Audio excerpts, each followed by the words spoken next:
ഈശോ മിശിഹായ്ക്ക് സ്തുതിയായിരിക്കട്ടെ. വിശുദ്ധ ലൂക്കായുടെ സുവിശേഷം അധ്യായം 14. മഹോദര രോഗിയെ സുഖപ്പെടുത്തുന്നു. ഒരു സാബത്തിൽ അവൻ ഫരിസേയ പ്രമാണികളിൽ ഒരുവന്റെ വീട്ടിൽ ഭക്ഷണത്തിന് പോയി. അവർ അവനെ ശ്രദ്ധിച്ചുകൊണ്ടിരുന്നു.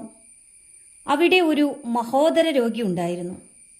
യേശു നിയമജ്ഞരോടും ഫരിസയരോടുമായി ചോദിച്ചു, സാബത്തിൽ രോഗശാന്തി നൽകുന്നത് അനുവദനീയമോ അല്ലയോ?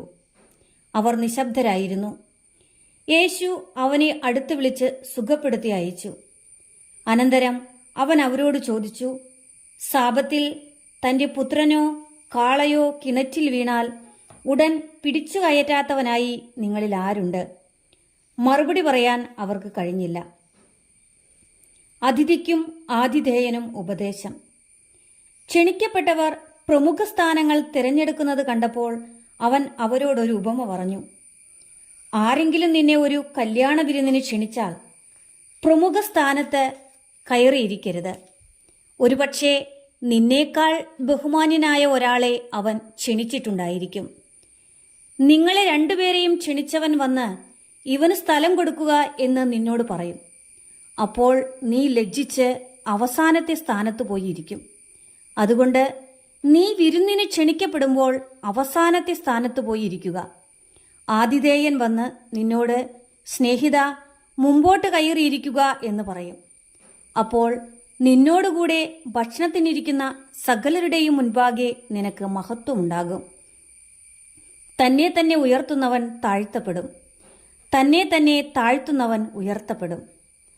തന്നെ ക്ഷണിച്ചവനോടും അവൻ പറഞ്ഞു, നീ ഒരു സദ്യയോ അത്താഴവിരുന്നോ കൊടുക്കുമ്പോൾ നിന്റെ സ്നേഹിതരെയോ സഹോദരരെയോ ബന്ധുക്കളെയോ ധനികരായ അയൽക്കാരെയോ വിളിക്കരുത്. ഒരുപക്ഷെ അവർ നിന്നെ പകരം ക്ഷണിക്കുകയും അത് നിനക്ക് പ്രതിഫലമാവുകയും ചെയ്യും. എന്നാൽ നീ സദ്യ നടത്തുമ്പോൾ ദരിദ്രർ, വികലാംഗർ, മുടന്തർ, കുരുടർ എന്നിവരെ ക്ഷണിക്കുക. അപ്പോൾ നീ ഭാഗ്യവാനായിരിക്കും.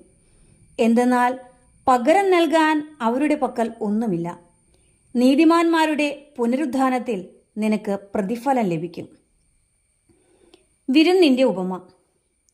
അവനോടുകൂടെ ഭക്ഷണത്തിരുന്നവരിൽ ഒരുവൻ ഇത് കേട്ടിട്ട് അവനോട് പറഞ്ഞു, ദൈവരാജ്യത്തിൽ അപ്പം ഭക്ഷിക്കുന്നവൻ ഭാഗ്യവാൻ. അപ്പോൾ യേശു അവനോട് പറഞ്ഞു, ഒരുവൻ ഒരിക്കൽ ഒരു വലിയ സദ്യ ഒരുക്കി വളരെ പേരെ ക്ഷണിക്കുകയും ചെയ്തു.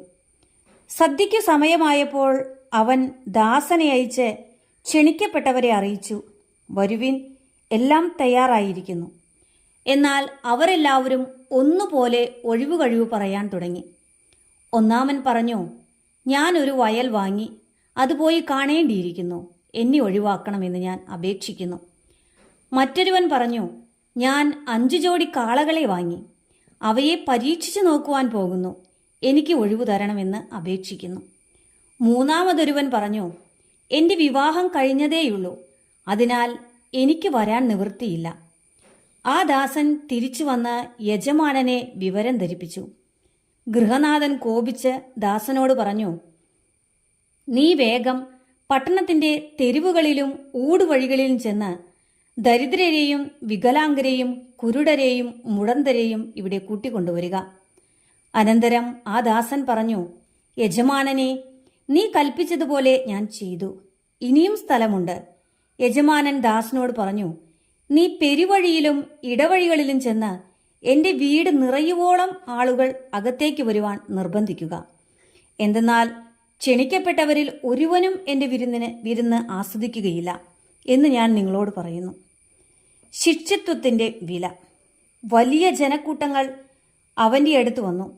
അവൻ തിരിഞ്ഞ് അവരോട് പറഞ്ഞു, സ്വന്തം പിതാവിനെയും മാതാവിനെയും ഭാര്യയെയും മക്കളെയും സഹോദരന്മാരെയും സഹോദരിമാരെയും എന്നല്ല, സ്വജീവനെ തന്നെയും വെറുക്കാതെ എൻ്റെ അടുത്ത് വരുന്ന ആർക്കും എൻ്റെ ശിഷ്യനായിരിക്കുവാൻ സാധിക്കുകയില്ല. സ്വന്തം കുരിശു വഹിക്കാതെ എൻ്റെ പിന്നാലെ വരുന്നവന് എൻ്റെ ശിഷ്യനായിരിക്കുവാൻ കഴിയുകയില്ല. ഗോപുരം പണിയാൻ ഇച്ഛിക്കുമ്പോൾ അത് പൂർത്തിയാക്കാൻ വേണ്ട വക തനിക്കുണ്ടോ എന്ന് അതിൻ്റെ ചെലവ് ആദ്യമേ തന്നെ കണക്കുകൂട്ടി നോക്കാത്തവൻ നിങ്ങളിൽ ആരുണ്ട്? അങ്ങനെ ചെയ്യുന്നില്ലെങ്കിൽ അടിത്തറ കെട്ടിക്കഴിഞ്ഞ് പണി മുഴുവനാക്കാൻ കഴിയാതെ വരുമ്പോൾ കാണുന്നവരെല്ലാം അവനെ ആക്ഷേപിക്കും.